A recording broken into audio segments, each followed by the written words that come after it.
நாகர்கோவிலில் கைதி சபரிவர்மன் கொல்லப்பட்ட வழக்கில் சிறை வார்டன்கள் 3 பேர் ஜெயிலில் அடைப்பு. மாற்றுத்திறனாளியின் கையை உடைத்து கொடூரமாக அடித்துக் கொண்டது பற்றி அதிர்ச்சி தகவல்.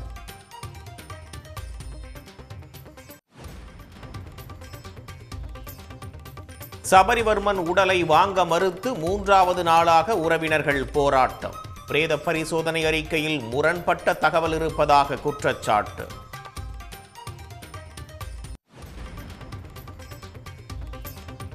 மாற்றுத்திறனாளி கைதி சிறையில் கொல்லப்பட்டதற்கு அரசியல் தலைவர்கள் கடும் கண்டனம். சாத்தான்குளம் மரணத்தை மிஞ்சும் வகையில் கொடூரம் நடந்திருப்பதால் சிபிஐ விசாரிக்க கோரிக்கை.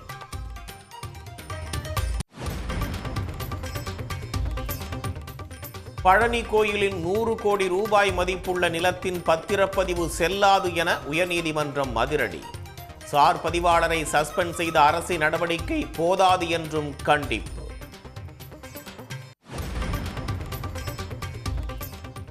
பழனி கோவில் நில மோசடி வழக்கு சிபிசிஐடிக்கு மாற்றம். முறைகேட்டின் பின்னணியில் உள்ள அனைவரையும் கைது செய்ய பக்தர்கள் வலியுறுத்தல்.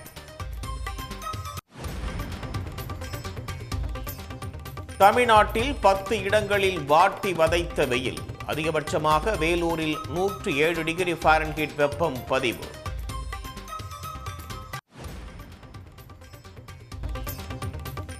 விஜய் நடித்துள்ள ஜனநாயகன் திரைப்படம் வரும் 23ஆம் தேதி ரிலீஸ். தயாரிப்பு நிறுவனம் அதிகாரப்பூர்வ அறிவிப்பு.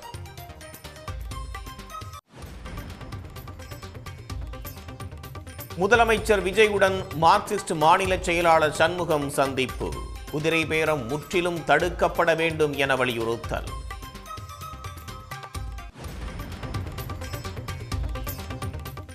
கூடங்குளம் அணு மின் நிலைய தரவுகள் ஹேக் செய்யப்பட்டதால் அதிர்ச்சி. பாதுகாப்பு மிக்க ரகசிய தரவுகள் திருடப்பட்டதாக அச்சம்.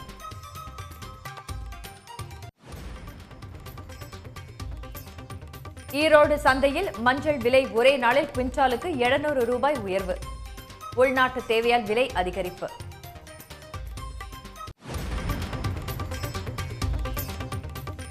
காசிமேடு துறைமுகத்தில் அமைச்சர் ஸ்ரீநாத்தை முற்றுகையிட்டு மீனவர்கள் சரமாரி கேள்வி. பதிலளிக்க முடியாமல் ஓட்டம் பிடித்த அமைச்சர்.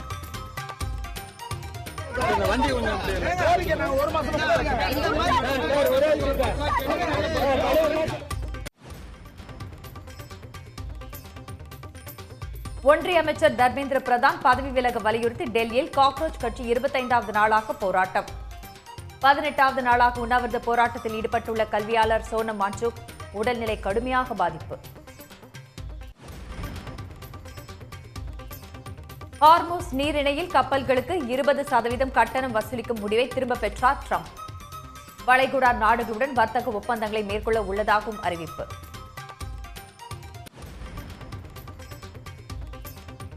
கால்பந்து உலக கோப்பை இறுதிப் போட்டியில் ஸ்பெயினுடன் மோதப்போவது யார்? இங்கிலாந்து அர்ஜென்டினா அணிகள் இன்று பல பரீட்சை. பழனி முருகன் கோயிலுக்கு சொந்தமான 100 கோடி ரூபாய் மதிப்புள்ள நிலத்தின் பத்திரப்பதிவை ரத்து செய்து உயர்நீதிமன்ற மதுரை கிளை உத்தரவிட்டுள்ளது. பழனி முருகன் கோயிலுக்கு சொந்தமான நிலம் முறைகேடாக பத்திரப்பதிவு செய்தது தொடர்பான வழக்கு உயர்நீதிமன்ற கிளையில் மீண்டும் விசாரணைக்கு வந்தது. அப்போது கோயில் நிலத்தை பத்திரப்பதிவு செய்ய நீதிமன்றத்தை ஏமாற்றி உத்தரவு பெற்றுள்ளதாக நீதிபதி தெரிவித்தார்.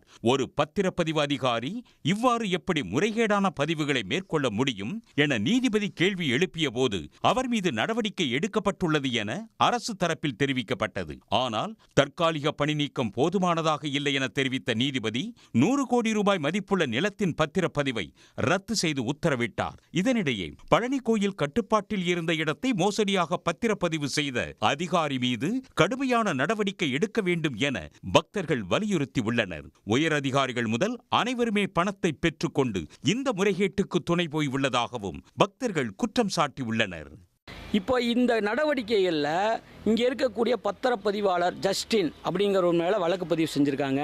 இந்த வெள்ளத்துறை, அப்புறம் இன்னொருத்தர் சேதுபதி, இவங்க மேலெல்லாம் வழக்கு பதிவு செஞ்சுருக்காங்க. நல்ல விஷயந்தான். ஆனால் இன்னொரு விஷயம் என்னென்னா, இதுக்கு மேலே இருக்கக்கூடிய அந்த மாவட்ட அதிகாரிகள் அவங்களுக்கு இது தெரியாமல் போயிருக்குமா? அது மட்டும் இல்லாமல் பத்திரம் வாங்கி கொடுத்தவங்க, பத்திரம் எழுதுனவங்க, இப்படி எத்தனையோ பேர் இருக்காங்க. இந்த சொத்து முறைகேடாக நடக்குது அப்படிங்கிறது தெரிஞ்சே இதையெல்லாம் செஞ்சுருக்காங்க. இவங்க மேலையெல்லாம் இன்னைக்கு வரைக்கும் வழக்கு பதிவு செய்யலை. இந்த 4 பேர்த்து மேலே மட்டும்தான் வழக்கு பதிவு செஞ்சுருக்காங்க. ஆனால் இப்படி வழக்கு பதிவு செய்தது மட்டும் இல்லாமல் பார்த்தீங்கன்னா இவங்களை தப்பிக்கவும் விட்டுட்டாங்க. பத்திரப்பதிவு செய்துள்ள சேதுபதி மற்றும் வெள்ளத்துறையின் பின்புலத்தை தீவிரமாக ஆய்வு செய்து அவர்களுக்கு பின்னால் இருந்த நபர்களையும் வழக்கில் சேர்க்க வேண்டும் என்றும் பக்தர்கள் வலியுறுத்தியுள்ளனர். ஒரு 100 கோடி ரூபா மதிப்புள்ள சொத்துன்னு சொன்னால் கூட அதுக்கான செலவே கிட்டத்தட்ட இவங்க ஒரு 50 லட்ச ரூபா இப்போ பண்ணியிருப்பாங்க போல தெரியுது. இது சாதாரண ஒரு மக்கள் இப்படி ஒரு விவசாயி எப்படி இவ்வளோ காசை பண்ணுவாங்க? இதுக்கு பின்னாடி மிகப்பெரிய சதி இருக்கிறதாத்தான் நாங்களாம் நினைக்கிறோம். மார்ச் 27ஆம் தேதியே இந்த பதிவு சம்மந்தமாக எக்ஸிக்யூஷன் நடந்திருக்குது. மார்ச் 27ஆம் தேதி ஈசியில் பார்த்தீங்கனாலே தெரியும். அப்போ HRNC செக்ரட்டரியாக இருந்தவர் குமரூர் இருந்தார். அவர் தான் இந்த நிலத்தை மீட்டு எடுத்தார். இப்போ அவர் தான் பத்திரப்பதிவுத்துறைக்கு செக்ரட்டரியாக இருக்கிறாரு. மார்ச் 27ஆம் தேதி எக்ஸிக்யூஷன் நடந்துச்சுன்னா அன்னையிலிருந்து இன்னைக்கு வரைக்கும் இந்த தேவஸ்தான நிர்வாகம் என்ன பண்ணுச்சு? ஏன் இந்த செக்ரட்டரிக்கு இந்த நிலத்தை மீட்டது அவருக்கு தெரியும். பழனி முருகன் கோயிலுக்கு சொந்தமான 100 கோடி ரூபாய் மதிப்புள்ள நிலம் முறைகேடாக பத்திரப்பதிவு செய்த விவகாரம் பெரும் சர்ச்சைக்குள்ளான நிலையில் இந்த வழக்கு CBCIDக்கு மாற்றப்பட்டுள்ளது. செங்கல்பட்டில் ஒப்பந்ததாரரிடம் இருந்து தாவேகா ஊராட்சி மன்ற தலைவர் 1,30,000 ரூபாய் லஞ்சம் வாங்கிய காட்சிகள் வெளியாகி அதிர்ச்சியை ஏற்படுத்தியுள்ளது. தாவேகாவின் செங்கல்பட்டு மாவட்ட இணைச் செயலாளர் வீரா மாம்பாக்கம் ஊராட்சி மன்ற தலைவராகவும் உள்ளார். இவர் மீது ஏற்கனவே பல்வேறு முறைகேடு புகார்களும் உள்ளன. இந்த சூழலில் சாலை அமைக்கும் பணிகளுக்கான தொகையை விடுவிக்க ஒப்பந்ததாரரிடம் அவர் லஞ்சம் கேட்டுள்ளார். அதன்படி அலுவலகத்தில் வைத்தே தாவேகா ஊராட்சி மன்ற தலைவர் வீரா கட்டாக லஞ்ச பணம் வாங்கும் காட்சி வெளியாகி அதிர்ச்சியை ஏற்படுத்தியுள்ளது.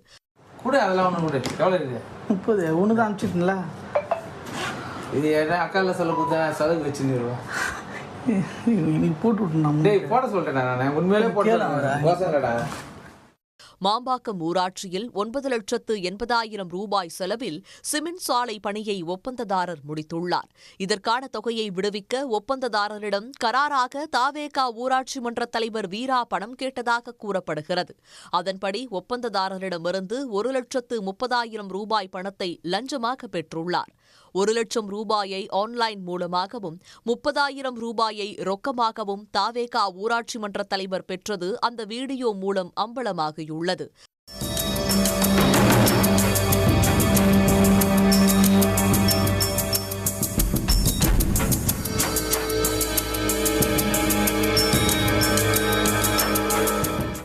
தாவேகா ஆட்சியில் தொடர்ந்து பல்வேறு முறைகேடு புகார்கள் எழுந்து வரும் நிலையில் தாவேகா ஊராட்சி மன்ற தலைவர் வீரா சாலை அமைத்த ஒப்பந்ததாரரிடம் லஞ்சம் பெற்றது பெரும் அதிர்ச்சியை ஏற்படுத்தியுள்ளது.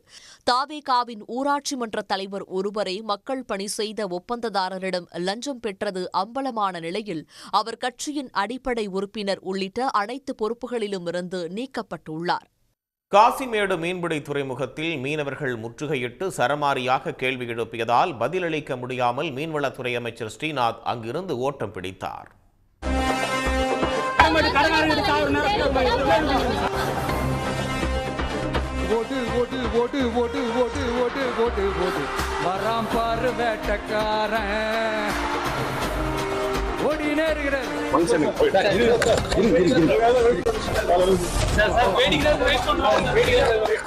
சென்னை காசிமேட்டை சேர்ந்த மீனவர்கள் ஆழ்கடலுக்கு மீன்பிடிக்க சென்றபோது ஆந்திர கடற்படையால் சிறைபிடிக்கப்பட்டனர்.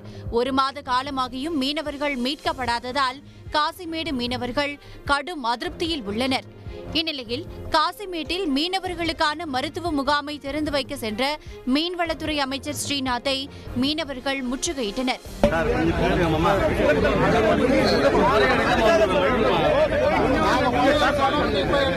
ஆந்திராவில் சிறைபிடிக்கப்பட்ட மீனவர்களை மீட்பதில் ஏன் காலதாமதம்?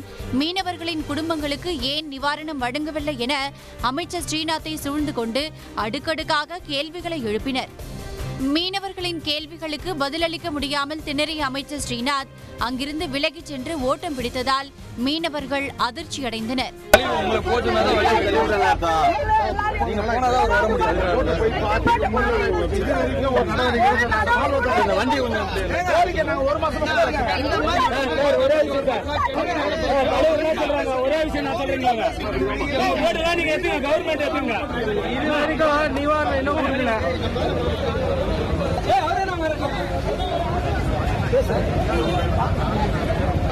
என்ன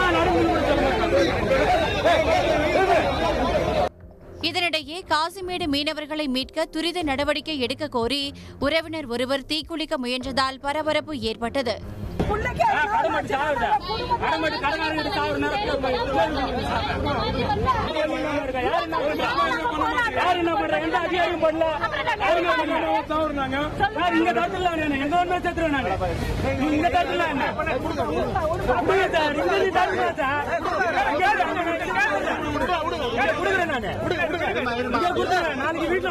இதனைத் தொடர்ந்து புழல் அருகே காமராஜர் பிறந்தநாள் விழாவில் பங்கேற்ற அமைச்சர் ஸ்ரீநாத்திடம் மீனவர்கள் விவகாரம் குறித்து செய்தியாளர்கள் கேள்வி எழுப்பினர்.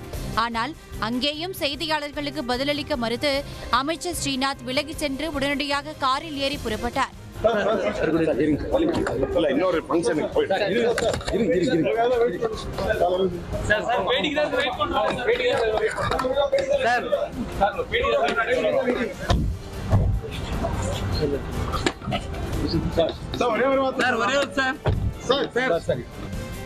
ஆந்திர கடற்படையால் சிறைப்பிடிக்கப்பட்டுள்ள காசிமேடு மீனவர்களை விரைந்து மீட்க தமிழ்நாடு அரசு நடவடிக்கை எடுக்க வேண்டுமென மீனவர்கள் கோரிக்கை விடுத்துள்ளார்கள். தமிழ்நாட்டில் தேவைப்பட்டால் உள்ளாட்சி தேர்தலில் இடதுசாரிகள் தனித்தே போட்டியிடுவோம் என இந்திய கம்யூனிஸ்ட் கட்சியின் மாநில செயலாளர் வீரபாண்டியன் நேற்று காலை கூறியிருந்தார். ஆனால் மாலையில் அளித்த பேட்டியில் இந்திய கம்யூனிஸ்ட் அமைச்சரவையில் இடம்பெறும் என அவர் மாற்றி கூறியுள்ளார். தேர்தல் நேரங்களில் அரசியல் அவரவர் கட்சி கூடி நாங்கள் முடிவெடுப்போம். தேவைப்பட்டால் இந்த ஒருங்கிணைப்பு குழு கூடி முடிவுகள் எடுக்கும்.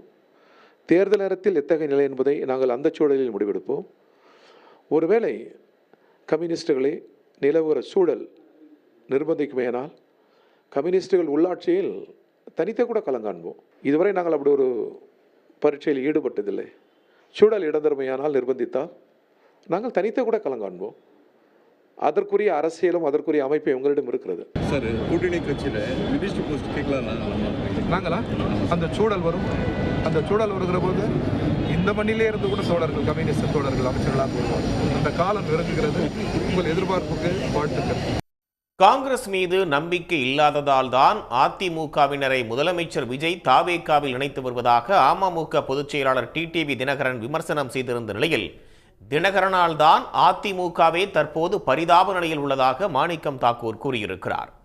மறுபுறம் கழுதை தேய்ந்து கட்டெரும்பான கதைதான் தமிழ்நாட்டில் காங்கிரசின் நிலை என எடப்பாடி பழனிசாமி பதிலடி கொடுத்துள்ளார். காங்கிரஸ் மேலேயும் நம்பிக்கை இருக்கான்னு தெரியல, கம்யூனிஸ்டுகள் மேலேயும் நம்பிக்கை இருக்கான்னு தெரியல, மற்ற விசிகே ஐயுஎம்எல் மேலேயும் நம்பிக்கை இல்லைங்கிறதுனால தான் அதிமுக சட்டமன்ற உறுப்பினர்களை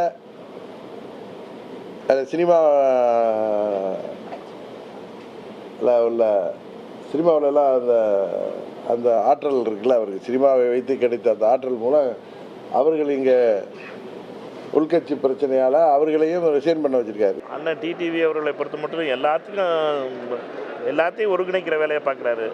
ஆனால் பாவம் அவரை பொறுத்த மட்டும் ஒழுங்காக இருந்த அதிமுக ஒன்றுமில்லாமல் ஆக்குற பொறுப்பு அவரோட தான். அதிமுக காரர்கள் எல்லாம் பாவம் ஒன்றா தான் இருந்தாங்க. அதனால் அண்ணன் டிவியை பொறுத்த மட்டும் இதே கருத்தை அவர் அதிமுகவை ஒருங்கிணைக்கிற பண்ணியிருந்தாருன்னா எம்ஜிஆர் ஆரம்பித்த கட்சி, ஜெயலலிதா பாவம் ஜெயிலுக்கெல்லாம் போய் காப்பாற்றின கட்சி இந்த நிலைமைக்கு வந்திருக்காது. அவர் பண்ண அட்டுக்குளியத்தில் தானே 17 பேரை ரோட்டில் நிப்பாட்டிட்டு பாவம் பாதி பேர் திமுக வந்து சேர்த்தாங்க. இந்த கட்சியில் என்ன இருக்குது? கழுதை தேஞ்சு கட்டெரும்பாகிற மாதிரி அது எவ்வளோ பெரிய இயக்கம், நூற்றாண்டு விழா கண்ட கட்சி இன்றைக்கி தமிழகத்தில் எந்த நிலையில் இருக்குது? அவர் பேசுகிறாரு, ஏதோ புதுசாக வந்திருக்கிறாரு, ஏதாவது பேசி விறுவிறுப்பான செய்தி வெளிவரணுங்கிறதுக்காக அந்த கருத்தை அவர் சொல்லியிருக்கிறார். காங்கிரஸோட நிலைமை பரிதாபமான நிலைமை. இப்போ தனியாகவே ஜெயித்தாங்க, திமுக அதோட போட்டிட்டாங்க, பல கட்சியில் ஒன்றாக சேர்ந்தது, அப்போ ஜெயித்தாங்க. அப்போ கூட என்ன சொன்னார்? இதே திராவிட முன்னேற்ற கழக தலைவர் திரு ஸ்டாலின் அவர்கள் முதலமைச்சராக இருக்கும்போது எங்கள் கூட்டணி பலம் வாய்ந்த கூட்டணி, கொள்கை கூட்டணி. நாங்கள் இப்போ என்ன ஆச்சு? கொள்கையும் கிடையாது, கூட்டணியும் இல்லை, எல்லாம் சிதறுண்டு. இன்றைக்கு அவருடைய சுய லாபத்திற்காக திமுக தலைமையில் வெற்றி பெற்று மாற்று அணிக்கு போய் அங்கே போய் பதவி வாங்கி இன்றைக்கு அதிகாரத்தில் இருக்கிறாங்க. இதில் எங்கே போய் கொள்கை இருக்குது? எதுவுமே இல்லையே. நாகர்கோவிலில் மாற்றுத்திறனாளி கைதியை காவலர்கள் அடித்து கொன்ற சம்பவம் தமிழ்நாடு முழுவதும் பெரும் அதிர்வலைகளை ஏற்படுத்தியுள்ளது. லாக்அப் மரணங்கள் தொடர்வதாக தமிழ்நாடு அரசுக்கு பல்வேறு அரசியல் கட்சி தலைவர்களும் கண்டனங்களை தெரிவித்துள்ளனர். தமிழ்நாட்டில் பெண்களுக்கு எதிரான பாலியல் குற்றங்களும் சிறை மரணங்களும் தொடரும் நிலையில் முதலமைச்சர் விஜய் தூங்கிக் கொண்டிருப்பதாக அதிமுக முன்னாள் அமைச்சர் ஜெயக்குமார் விமர்சித்துள்ளார். ஒரு பக்கம் பார்த்தீங்கன்னா பாலியல் வன்கொடுமைகள், இன்னொரு பக்கம் பார்த்தீங்கன்னா லாக்அப் மரணங்கள். இந்த லாக்அப் மரணங்கள் பொதுவாகவே ஆளுங்கட்சி எதிர்கட்சி. ஆளுங்கட்சி என்று சொன்னால் அவர்கள் போதை பொருட்கள் வைத்திருந்தால் அவர்கள் விசாரணை என்ற பேரில் விடுவிச்சிடலாம். தாவக்கு இருந்தால் விடுவிச்சுருவாங்க. ஈரோட்லேயும் சரி, அதே போன்று பவானிலையும் சரி, ஈரோடு பவானிலையும், அது சேலம் மாவட்டத்திலேயே தாவக கட்சி சார்ந்தவர்கள் ஒரு போதைப் பொருள் வச்சதுனால கூட்டு விசாரிச்சு விட்டாங்க. ஆனால் சபரிவர்மன் என்ற நாகர்கோவில் சார்ந்த ஒரு 3 பாக்கெட் குட்கா தான் வச்சார், அடிச்சே கொண்டுட்டாங்க. சபரிவர்மன் கொலை சம்பவம் பெரும் அதிர்ச்சி அளிப்பதாக கூறியுள்ள விசிக தலைவர் திருமாவளவன், சிறை கைதிகளுக்கு பாதுகாப்பு அளிப்பது அரசு, காவல்துறை மற்றும் நீதித்துறையின் பொறுப்பு என அறிவுறுத்தினார். விசாரணை கைதிகளாக அல்லது குற்றம் சாட்டப்பட்டவர்களாக அழைத்து செல்லப்படுகிறவர்களுக்கு அல்லது சிறைப்படுத்தப்படுகிறவர்களுக்கு பாதுகாப்பு அளிக்க வேண்டிய பொறுப்பு நீதித்துறைக்கும் சிறைத்துறைக்கும் காவல்துறைக்கும் உள்ளது. ஆனால் அவ்வப்போது இதுபோல அத்துமீறல்கள், படுகொலைகள் அரங்கேறுவது மிகுந்த அச்சத்தை ஏற்படுத்துகிறது. மாற்றுத்திறனாளி சபரிவர்மன் கொலையை மூடி மறைக்க தமிழ்நாடு போலீசார் முயற்சிப்பதாக பாமக தலைவர் அன்புமணி குற்றம் சாட்டியுள்ளார். எனவே மாற்றுத்திறனாளி சபரிவர்மன் கொலை வழக்கை சிபிஐ விசாரணைக்கு உத்தரவிட வேண்டும் என்றும் அன்புமணி ராமதாஸ் வலியுறுத்தியுள்ளார். உயிரிழந்த சபரிவர்மனின் குடும்பத்தின் வாழ்வாதாரம் கருதி அவரின் மனைவிக்கு அரசு வேலை வழங்க வேண்டும் என மார்க்சிஸ்ட் கம்யூனிஸ்ட் மாநில செயலாளர் பே. சண்முகம் முதலமைச்சர் விஜயை சந்தித்து வேண்டுகோள் விடுத்துள்ளார். வழக்கு என்பது கொலை வழக்காக மாற்றப்பட்டிருக்கிறது. உடனடியாக நடவடிக்கை எடுக்கப்பட்டிருப்பது நல்ல விஷயம். அதே நேரத்தில் இது போன்ற சம்பவங்கள் நடைபெறாமல் தடுப்பது என்பதுதான் அரசுக்கு நல்ல பெயரை பெற்றுத்தரும் என்பதை நாங்கள் முதலமைச்சர்கிட்ட சொல்லியிருக்கோம். அதே மாதிரி அந்த பாதிக்கப்பட்ட அந்த மாற்றுத்திறனாளியுடைய மனைவி படிச்சிருக்காங்க, அவங்களுக்கு அவங்களுடைய தகுதிக்கேற்ப ஒரு வேலை வாய்ப்பை வழங்க வேண்டும் என்பதையும் முதலமைச்சரிடத்தில் சொல்லியிருக்கோம். சபரிவர்மன் சிறை மரண விவகாரத்தில் தமிழ்நாடு அரசு உறுதியான நடவடிக்கை எடுக்க வேண்டும் என்றும் சபரிவர்மனின் குடும்பத்திற்கு 25 லட்சம் ரூபாய் நிவாரணம் வழங்கவும் தேமுதிக பொதுச் செயலாளர் பிரேமலதா விஜயகாந்த் வலியுறுத்தியுள்ளார். RSS பிராமணன் பெரியாரிஸ்ட் ஆணையின் நூலை வெளியிட தடை கோரி கோவையில் வழக்கறிஞர் ஒருவர் போலீசில் புகார் கொடுத்துள்ளார். ஆனால் தான் எழுதியிருப்பது சுயசரிதையே என்று நூலின் ஆசிரியரான எழுத்தாளர் நலங்கிள்ளி விளக்கம் அளித்துள்ளார்.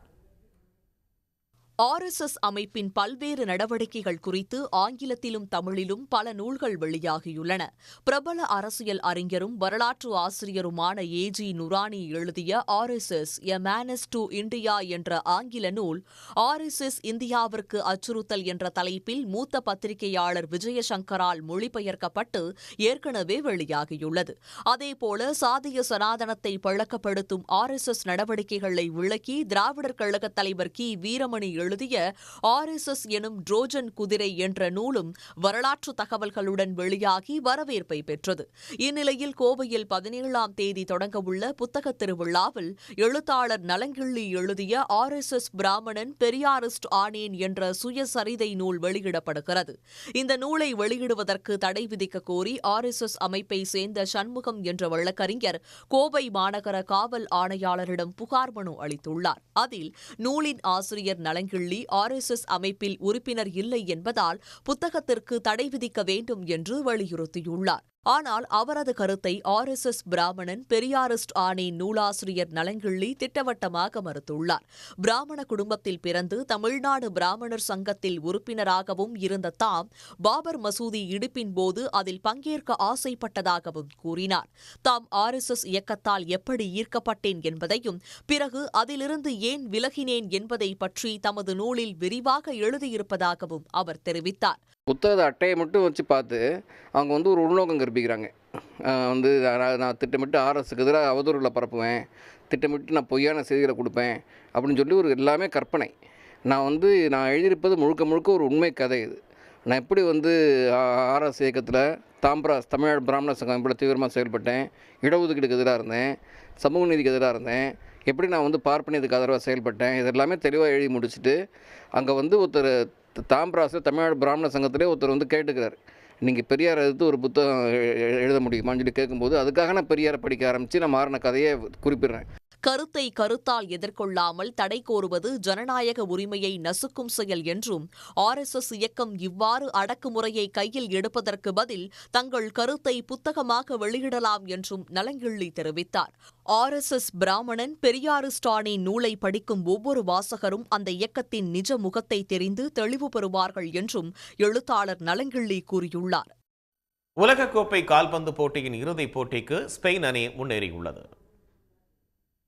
அமெரிக்காவின் டாலஸ் நகரில் இன்று அதிகாலை நடைபெற்ற அரையிறுதிப் போட்டியில் பலம் வாய்ந்த பிரான்ஸ், ஸ்பெயின் அணிகள் மோதின. இரு அணிகளும் தொடக்கம் முதலே துடிப்பான ஆட்டத்தை வெளிப்படுத்தியதால் போட்டி விறுவிறுப்பாக நீடித்தது. போட்டியின் 22வது நிமிடத்தில் ஸ்பெயின் அணிக்கு கிடைத்த பெனால்டி வாய்ப்பை சரியாக பயன்படுத்திக் கொண்ட அந்த அணியின் ஒயார்சபால் கோல் அடிக்க ஸ்பெயின் அணி 1-0 என்ற கணக்கில் முன்னிலை பெற்றது. தொடர்ந்து பிரான்ஸ் அணி பதிலடி கொடுக்க போராடியும் பதிலடி கொடுக்க முடியவில்லை. இரண்டாம் பாதி ஆட்டத்திலும் ஸ்பெயின் வீரர்கள் சிறப்பான ஆட்டத்தை வெளிப்படுத்தினர். 58வது நிமிடத்தில் அந்த அணியின் பெட்ரோ பேரோ 2வது கோலை பதிவு செய்தார். இதனைத் தொடர்ந்து பிரான்ஸ் வீரர்கள் கடுமையாக முயற்சித்தும் கோல் அடிக்க முடியவில்லை. இதனால் ஆட்ட நேர முடிவில் 2-0 என்ற கோல் கணக்கில் வெற்றி பெற்ற ஸ்பெயின் அணி இறுதிப் போட்டிக்கு தகுதி பெற்றது. இன்றிரவு நடைபெறும் மற்றொரு அரையிறுதிச் சுற்றில் அர்ஜென்டினாவும் இங்கிலாந்து அணிகளும் பல புரட்சி நடத்துகின்றன. உடனுக்குடன் செய்திகளை தெரிந்து கொள்ள சன் நியூஸ் பெல் ஐகானை கிளிக் பண்ணுங்க.